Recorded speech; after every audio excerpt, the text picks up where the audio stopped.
You're listening to TFM.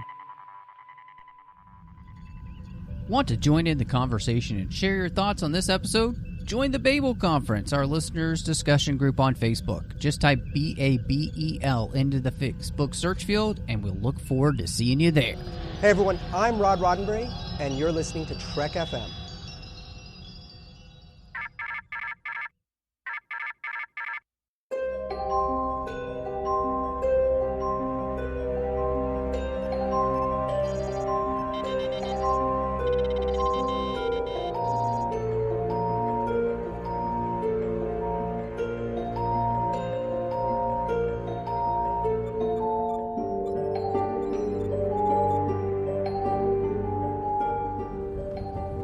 Are you taking all these books? I thought I'd take some light reading. Guess I got bored.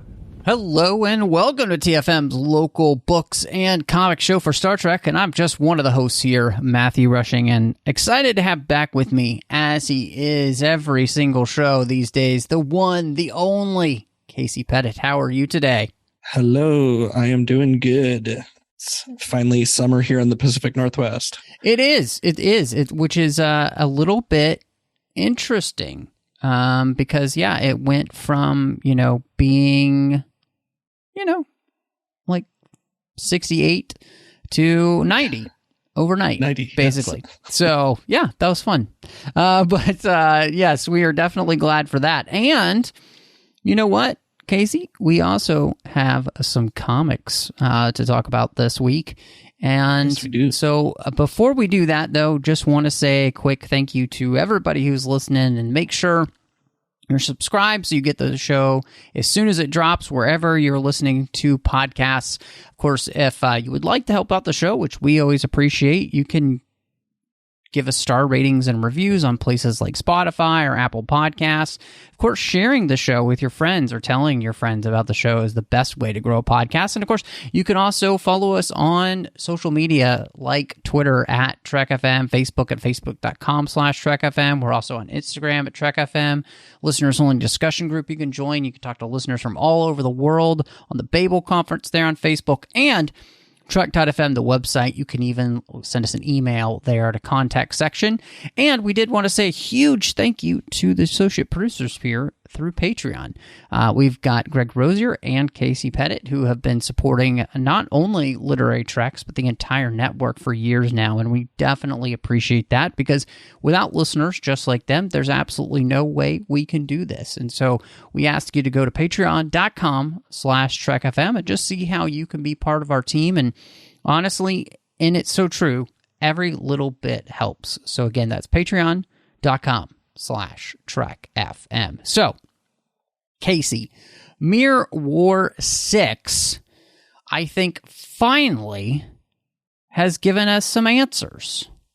It's definitely moving the story along more than the previous ones did. Yes, which is a really interesting, I think, part of the story here, which is Picard and his crew have been tailed, basically, by the outrageous Ogawa, which is interesting, who has figured out their plans because of his previous relationship from Picard.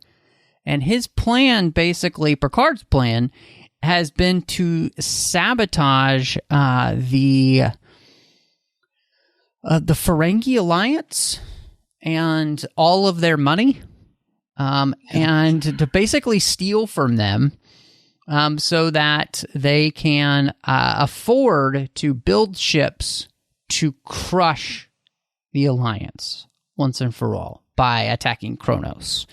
And I can't believe it's taken this long for us to finally get an answer as to what the plan is.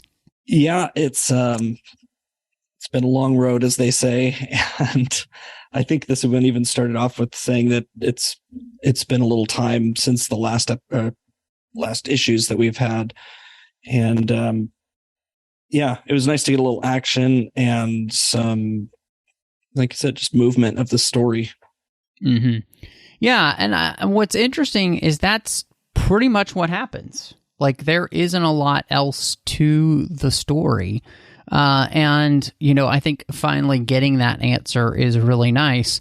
I think it's just an interesting thing that it really has taken us this many issues, which this is issue 6, where we finally have kind of an understanding as to the why of everything.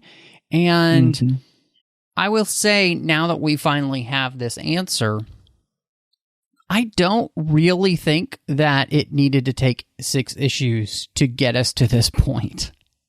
No. They could have almost had a 0 issue and then this issue, and I think we would have been in a fine place. I like how we're starting to bring in more of the characters that we've seen throughout the series so far. Like, we're tying it together that way with like the Emperor, who I'm not sure if he's asleep or dead. But, right. And then even with the outrageous Okana coming back, it does suck that he was introduced. I think, I don't remember if it was just one issue previously or a couple ago, but we don't get him anymore after this. They summarily execute him. So, which I guess I'm fine with too, just because now we can see what Picard is going to be up to. And now he's got this massive fleet of ships that have been stolen. And he shoves Okana out the airlock. Yes. Yeah. He has outlived his usefulness. And so therefore it is now time to unleash the Armada, which, again, I think both of us are excited that we are finally here at this point. So I think it will be interesting in some ways just to kind of see how this all wraps up. But I think I'm still completely baffled as to, is this just taking place in a mirror universe of their own making that doesn't really have any connections with anything we've seen before? Because I will say the Mirror War Sisko issue really muddled that for me. I have no idea how that connects with, one, anything that we've been reading, really, and two, how that connects with the mirror universe as we knew it from, like, especially Deep Space Nine. I don't know. Yeah, and that's kind of where I'm at with these ones too, because with the Mirror War saga that we've been reading, I feel like for the most part it could fit in the mirror universe that we know. But yeah, once you get that Sisko one in there, and really any of the other ones, the Data one was another one that was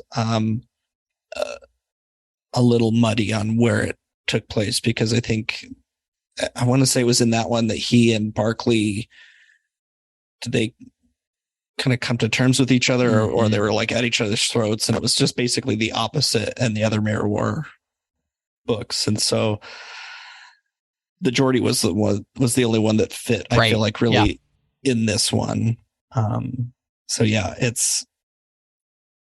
I like those one shots, getting a little bit more insight into those mirror characters. But yeah, again, I'm not sure where those are fitting. Well, and then the most interesting part of it is that there were some panels that alluded to, like, the Deep Space Nine that we actually know. Yeah. And I was like, how does this connect with this Sisko at all? I don't understand what, and maybe I'm just an idiot, which it's probably the case, but I did not understand how those connect, especially that one panel connected to anything with this character. Well, and it didn't even fit the dialogue that was happening or the story or anything. It was just this picture of Miles, Worf, Quark, and Jadzia. A nice shot of them, but nothing to do with the story.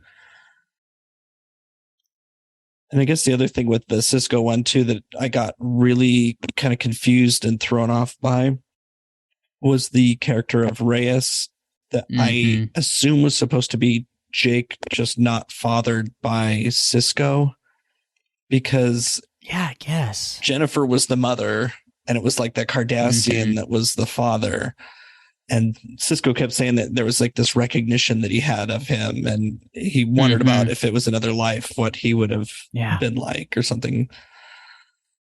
And not to mention that Reyes looked like a Klingon, not a Cardassian. Right. Yes. There were a lot of things that I felt like in this issue slipped through, editorial that shouldn't have, because a lot of this just wasn't making sense to me.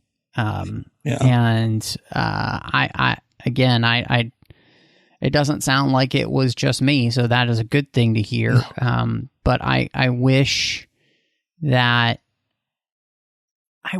this whole series didn't feel like this. I wish that it felt more cohesive and understandable as to what they're doing and why they're doing it. I wish the story felt like it had a reason for existence much sooner than, issue 6. So with both of these, I mean, I thought the artwork in the Sisko issue was pretty beautiful, actually. Well done. The intendant felt very realistic for what we got in the series of Deep Space Nine.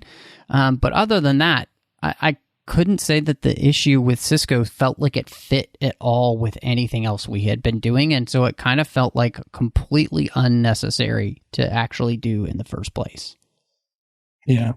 I like the idea of the one-shots, but if you're going to put Mirror War on them, it seems like it should fit better in the overall story. Like something that you can slot in that if you didn't read it, it'd be okay, but just would make the story better. Yes. Which, well, this could use a lot of. And I think the struggle for me in this is like, I can't say that, you want to be able to say, as people are listening, oh yeah, you should really go pick up this issue. It's so good, or this series. And in all honesty, like there's, so far, I find no reason for anybody to be reading this series. And that is really frustrating because that shouldn't be the case. Well, it's unfortunate too with, IDW has had so many great series and even one-shots throughout their run. And what did I just hear? They're almost up to like 350 or 450 issues since IDW has been going, or something huge. And so it's just unfortunate to get something like this after so many hits, and still trying to hold out hope for the last few issues of this. But yeah, me too.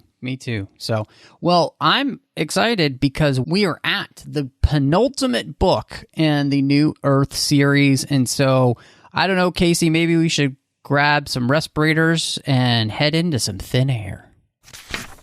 Okay, Casey, we've got one more book after this in New Earth. And of course, if we're in the New Earth series, it means there's a new problem to deal with on this planet, which has been nothing but problems.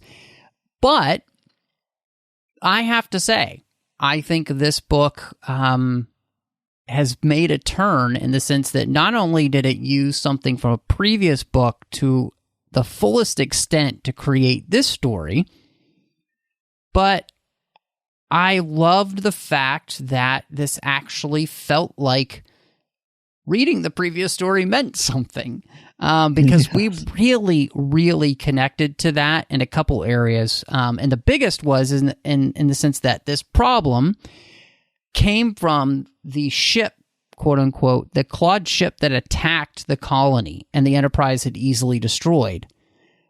But bum, bum, bum, they had other plans in mind. Well, and even in that previous book, one of the kids, actually it was Lillian Coates' kid, I guess, somebody got sick and eventually got better. They didn't find anything. And it was kind of one of those things in that previous book that was like, okay, fine, another attack. There's going to be lots of these. And so you don't really think much of it. You're not dying for a conclusion, kind of like we are with that one ship that's still out there somewhere from the first book. And yeah, like once they described the ship that had crashed and the lake that it crashed in and everything, I totally remember that from the previous book. And I was actually excited then to get into this one to find out what the ramifications were going to be of this attack. Yeah. Well, and so what they did is they unleashed a virus that on the soil of Belle Terre that causes the soil to expand and create silicon that basically creates a cap over the entire planet, the land masses, and the planet at large when it's finished. And it basically sucks all the oxygen out of the atmosphere. And the reason the Klaud are doing this is because then the humans will have to leave and they can have the Oblivion Mine. And I was like, okay, this is really interesting because we've had all these just kind of like normal type attacks and everything and like ship-to-ship combat and all this stuff. So they went now for the scientific approach, and this was as a book, it was just a more interesting problem than for our crew, I think, to have to deal with than just one more wave of ships coming at them. Yeah. And I feel like as the reader was a little bit more relatable in the sense of thinking of the silica as like a flood, or, that they were just going to flood the whole planet with water that we couldn't breathe or live in anyway. And I feel like it just ramped up the intensity of some of the places in the book too. Like when Lillian gets trapped in in the webs or whatever, like the way they describe it was even kind of just creepy. Oh, it's terrifying. And so, yeah. And it's really one of those situations. Like, I don't know about you, but like when I'm watching a movie and they swim underwater, I almost find myself holding my breath with the character in the movie. Like, I can't hold my breath that long. Exactly. And it was kind of the way in this too. Like, not like as I'm reading it, I'm thinking, oh, like I couldn't hold my breath, for 10 steps either. Yeah. And especially with that feeling, like she described, like having spider webs all over you or the spiders crawling over you. Like, I'm right there with Kirk. I can't stand spiders. I wouldn't want to feel that either. No, I 100% I agree with you. And so to me, this was just a really nice change from where we'd kind of been beforehand. And what was also nice too is it wasn't just another way in which the planet itself is trying to kill them. It was a problem that came from our enemies attacking us in a much more devious fashion. And so needing a scientific way to get over this, or to find a way to unlock what had been done. And so to me, that was just really nice. And then too, again, I think the thing that was so great about this is that we just used all of this setup from the previous book, something that felt kind of like a throwaway and ended up turning out to be something really important. And we did that kind of the same way. It's like all that stuff that was happening with Kirk and Lillian actually pays off as well here. And so I just really appreciated that this book felt like it was a continuation in the series that we had been in. And like, we've got somebody actually paying attention to what happened in the previous book and making it feel very cohesive finally. Yeah, that's exactly how I felt. Like, yeah, they're finally reading each other's work and we can continue on from that. And she even in this book has McCoy kind of lament that he didn't make a move with Lillian sooner.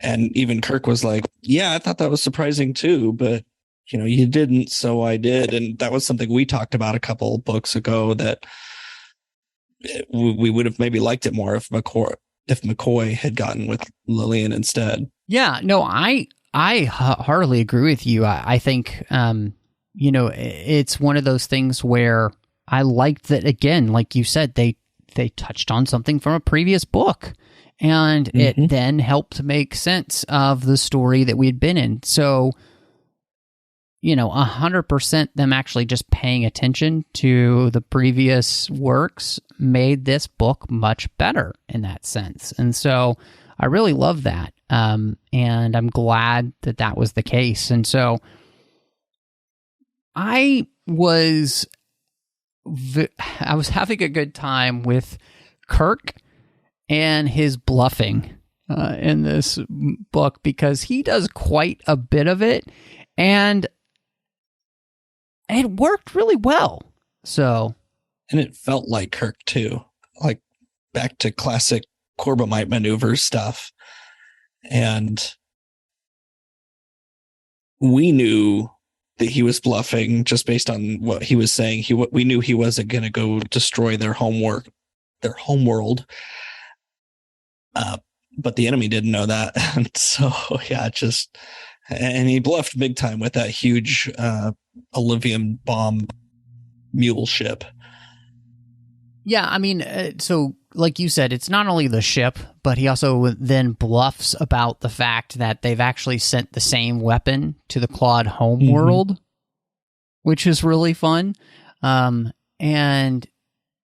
so in that, like, this was just an interesting place for Kirk to be, because there was an edge, though, to him in this. And I was wondering if you felt like that edge came from Lillian's life hanging in the balance, as well as that kind of being the representation of basically the entire planet hanging in the balance, and the fact that they don't really have a way to rescue everyone. You know, they had the ability to put everybody in a canyon that was just rock, where they could put a cover over it and they could maybe be there for a few months. But the large ships that they had brought everyone in, they were really only able to fix up 2 of them to put people on again, because they had cannibalized the ships so much. So Kirk's bluffing here, it wasn't just all fun and games, because I felt like he had a pretty hard edge to himself in some ways. I mean, everybody kind of laughs at it at the end, you know, but I mean, he doesn't have a lot of choices. It's almost an act of desperation on his part, because, like you're saying, they cannibalized all their ships, which why wouldn't they? They're a colony. They're not expecting to go anywhere. The governor's even complaining that Kirk's solution to everything is just to evacuate the planet. At some point, you know, they just can't keep these ships that can transport 60,000 some odd colonists just at a moment's notice. I feel like even in the shows that we've watched, the Star Trek shows that we've watched, whenever they go to a colony, they've cannibalized the ships that they arrived on. So I don't feel like that's totally out of line. But yeah, I do feel like a desperation in Kirk to find a solution for this that gets the Klaud off their back, or at least for a while they're solving the silica problem. And yeah, with Lillian's life hanging in the balance, he doesn't necessarily know at the time, I guess, that she's, you know, stuck in her home. But he's got more of a vested interest in this colony surviving maybe than he had when he first started, now that he's developing these relationships with the people. Right. Yeah, no, I think that's a great way to put it. And I think you can definitely feel that. And it definitely plays into the end of the book as well, just with where Kirk is and how he's feeling about this colony. We did have another problem that surfaced, which was these people who became sick. We had a group of people that became sick, and apparently they are allergic to their radiation from Oblivion in a way that other people aren't. And they were also allergic to the medications that McCoy was creating to alleviate this problem for people. And what did you think of this story? Because it definitely is a side part of the story for sure, but it had some interesting implications on some things that we kind of seen, I felt like, throughout the series. Yeah, and this was actually a plot point that I'm a little surprised didn't come up sooner, just because these people got very sick from the Oblivion very quickly, and I feel like this would have shown up earlier. And so I almost feel like this something would have shown up in the first or second book that maybe took some time, but I thought that this was a good story point. It seems logical that people would have, people are allergic to everything. I'm allergic to everything. So it stands to reason that some people would be allergic to the Illivium and maybe would just have to leave the colony because of it if they couldn't find any medical cures or anything for it. But seeing also having Tegan, I think it's Tegan Welch, the mother of the boy who was getting sick, seeing that connection added a lot of heart to this part of the story that, again, I think could have fit elsewhere throughout the series. And she's pretty smart too. She's the one that's like, we need to get away from the planet. Like, orbit is not enough. It's not enough. We have to get a quarter of a light year away or whatever it was. And partly because of her, snooping around looking for a shuttle to steal and getting closer to the captain of the ship, they do move away. Nobody gets better. And they discover that somebody's been stashing Illivium on this medical ship like selfish humans do, trying to get rich. Yeah. So it just added a lot of humanness and more threats, I guess, to this story. Didn't really need any more, but it was also a very short book. So it's kind of a good B story anyway. Yeah. The whole idea of Dr. Atkins being the one who is helping other people on the ship here hide Illivium that they were planning then to be able to take back and, of course, sell, make a huge profit. And this is why they didn't want to leave the planet, because if they left the planet and the people weren't getting better, they might suspect something was wrong, which it's because they are still near the Illivium. It's on the ship. And it still has the radiation, so there's no way to help them. And so, I like you, I thought, this series, kind of started off with a thief and a traitor being a part of all this, colony and causing problems for Kirk. And I liked that we continued that thought process that, yeah, not everybody in the 23rd century is a good person, and there are still people who are just out for themselves and trying to make a buck, and this person, this doctor specifically is willing to go against everything it means to be a doctor for profit. Yeah. I mean, it's like, is this doctor a Ferengi? Well, it also raises an interesting question with the Illivium. I think you had brought up with like the first or second book in the series about maybe how this Illivium was going to advance Starfleet's technology or the Federation's technology closer to where we would see it in later original series movies, but also next generation type technology. And McCoy had mentioned a lot earlier too about how the Illivium could have certain medical implications as far as creating cures for for different diseases. And so this kind of calls into question, like, are we going to have people that have to be tested for medical allergies or, like penicillin? Are you allergic to penicillin? Are you allergic to whatever kind of meds that your doctor prescribes? Now we're going to have, are you allergic to Illivium on the little checklist that you fill out at the beginning of your doctor's visit? Yeah, no, I mean, I think the whole thing about it is that it did create a really nice B story. And, it was interesting too. It added a little bit of romance between Tegan and the ship's captain there as well, as they kind of got to know each other. I think what what was really nice about that part of the story too is that it was showing that this privateer captain is somewhat similar to Kirk, where he's very smart. He knows what's going on at his ship. He's competent. I thought that was nice to show that, people in Starfleet aren't the only people who can be really good at their jobs. So I thought that was great as well. So yeah, that whole storyline I thought was a nice add. And, it created, like you were talking about with the silicon problem, this also created another bit of tension, because anytime these kids had to go back near Olivium, it could really have a detrimental effect.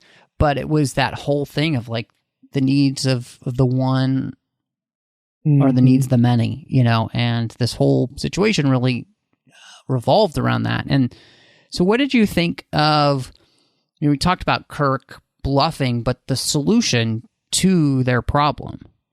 You're talking with the giant Olivium bomb? Yeah, and or you were talking about the sonic. Well, the way that they use the Olivium bomb, the way that Kirk plans the attack on the station, the way they find the station in the first place to figure out, the people who are monitoring them and where they might have the information. What did you think of all that? I mean, I thought it was all a really fun part of the story. Like the Klaud kind of got found out by their own fleet showing up, which he's like, oh, their research post or whoever's out there is probably pretty pissed off that, their military showed up, which they were. But even getting out there and finding out that there's this, like, what was it, like a 7-sound sonic code that would turn off the little machines that are like creating the silica. The micro machines. Micro machines. Yeah, exactly.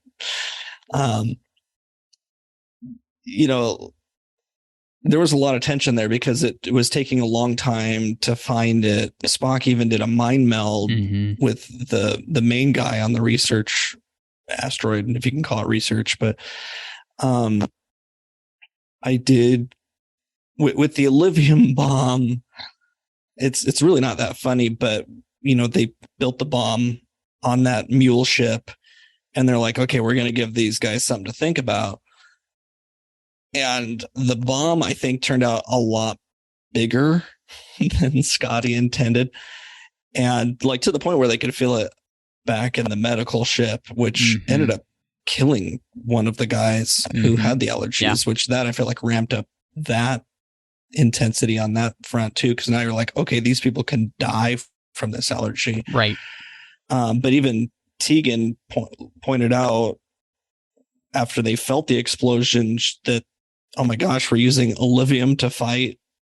This is insane. And all I could think of was Hiroshima and using a nuke, to send a message essentially, which was maybe a little bit bigger than we intended. So I'm really glad that they only used it once, but, to wipe out half of the enemy fleet with one bomb was I'd say a pretty good way to gain some ground.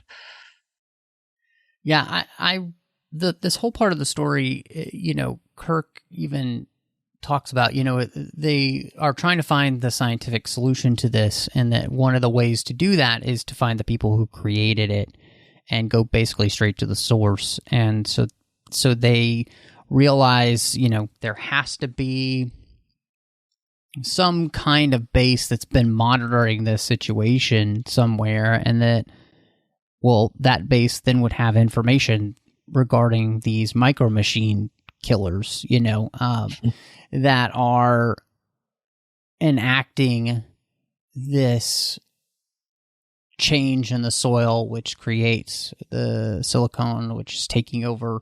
And so I loved all that. I thought that was really smart and made a lot of sense, especially with the time crunch that they're under. And yes, they would be able to find a scientific solution to this if it wasn't perpetuating so quickly. And so I think, again, this is where I felt like the story helped create a lot of urgency. with the fact that you had to do something like the Spock mind meld, similar to Star Trek 6, as we'll see. You know, I felt like that was a nice kind of callback to something, you know, for this book will actually happen in the future, but, you know, something like that. And so, yeah, I felt like the solution made a lot of sense. And even the fact that they have to go to the distance of having the mind meld because the Klaud just had the computer pick a 7-digit code without saving it, you know, and like writing it down basically. And so all of that I thought really, really worked and made for a more intricate solution, because every time they felt like they kind of had a leg up, then they had to go find, you know, so it just made a nice part of the story. And what's really crazy is this book is super quick. Like, it is a super small story. It's not a very large book, but I felt like it's very contained in the sense that, like, it knew exactly the story it was trying to tell, and it wasn't throwing in a lot of other stuff, which was great, which I think leads us probably to the biggest surprise of the book, is that Lillian Coates dies. And were you shocked by that? Because I was pretty shocked by that. I was pretty shocked by it. The fact that they found her alive, got her up to the ship, McCoy was taking care of her.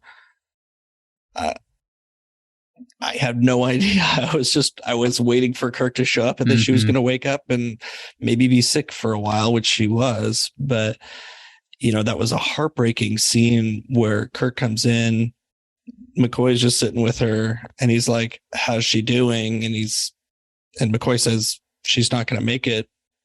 And Jim says, "Well, how long does she have?" And McCoy goes around and turns off the machines, and she dies. And it was, I don't know, like, you could almost feel what it would be like to be in that room, like with McCoy being so somber. And even Kirk, I feel like, was just in disbelief by it. She'd been brain dead for a couple hours, but, you know, Kirk is so used to saving everyone's lives. McCoy's probably used to saving everyone's lives. And to have someone that Kirk has gotten close to, but purposefully not, you know, that close to, he just enjoyed spending time with her, basically, and her son. You know, he doesn't have that luxury all the time. Right. And so then to lose this connection, especially right before he's about to leave anyway, was just heartbreaking. It was heartbreaking because, you know, you had felt that he was starting to feel like this was a place he would want to return, you know, that he would have a reason to want to come back, that he would have a reason to, you know, be connected to this place in a way that he never thought, I think, he ever would. You know, it seemed like the relationship they were trying to create for him and Lillian was one that just went beyond, you know, any kind of like one night stand type of thing. And that he'd really start to feel for her and, you know, enjoy the interactions with her son. And which, you know, and when I think about continuity, where they are, it makes so much sense because he never got that with David. And so this story, in the context of the larger Star Trek story, I completely get why Kirk becomes attracted to Lillian and the relationship with her son, because he was denied that with his own son. And I think it's actually kind of beautiful. And that's what makes this so heartbreaking, is because he'll never have that with his own son, right? And so he kind of, and thankfully, her son isn't dead. But, you know, he's never going to have that relationship with Carol. And he never has that relationship now with Lillian because he doesn't even have the opportunity because she's gone. And so it did make for a really heartbreaking end to the book. And, you know, as we look towards the last book, you know, the Enterprise is due to be relieved of duty here as other Starfleet ships are going to come and they're going to go off. So it really made for, I think, a very melancholy end to the book itself. So I'm interested, though, because I feel like so far we pretty much enjoyed the book for the most part. And so I'm wondering where you're going to land then on your ratings for Thin Air. Yeah, I gave this one a 4 on Goodreads. You know, like you said, this is a quick book. It keeps a good pace. I mean, on my iPad, it was like 120 pages, which made it real easy. And with short chapters, which made it really easy to get through. It wasn't bogged down by a lot of extra story. The intensity was kind of natural in it because there was kind of a sort of a countdown, I guess, in this one, which I found that I like because it helps drive the story forward more. Unlike the Sulu Chekhov story, I think that was Rough Trails that just kind of drug on over months. It seemed like, you know, this one's got it all. It's got the action. It's got the heartbreak. It's got, you know, it's got some romance and just the science-y technobabble stuff that we've come to love from Star Trek. You know, I just think this one was really well done, especially this late in the series. And as we, like you said, as we're kind of getting close to wrapping up this series, I think that they just did a really good job with it. And I kind of wish we'd had more similar to this one. Yeah, absolutely. I'm, you know, after talking about it with you, I was giving this basically a 3.5. But I think it deserves, especially when I'm looking just at the series, I think this deserves a 4. I think this might be the most enjoyable book of the series so far.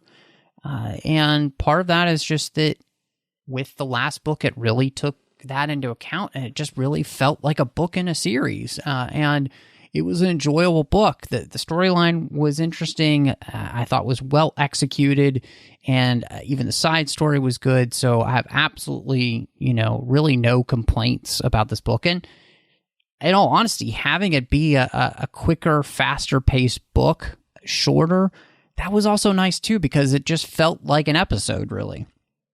Which is a lot of the times when you're reading a Star Trek book, that's kind of what you want. And so I have no complaints.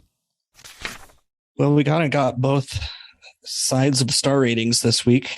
We got some comics that maybe were a little lackluster, but a book that we both enjoyed. And so that's always a good way to have a good Literary Treks episode, having a good book to read. I could not agree more, Casey. And I think it's pretty crazy because coming up, we have a monumental episode of Literary Treks next, which will be episode 350. Nice. Yeah, I just can't believe it. So, but before we get to that episode, where can everybody find you if they want to catch up with you, maybe talk some Star Trek books and see what else you've got going on? Yeah, you can find me on Goodreads, Letterboxd, Instagram, and Twitter at Knitting Trekkie. And you can also find me lurking around the Babel Conference on Facebook.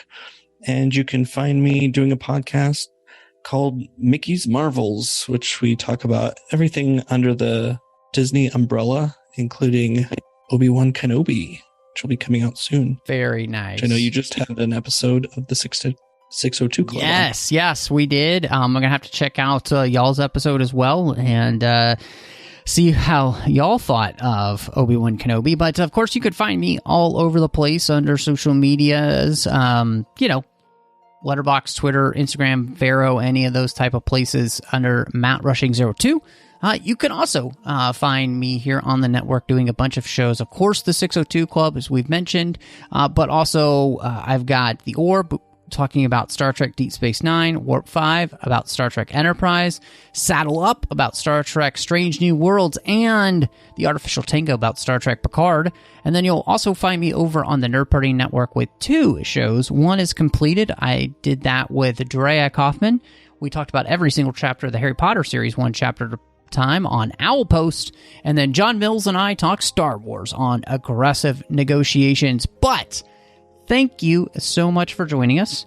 And until next time, live long and read on. What do you call that, light reading? To each his own, number one.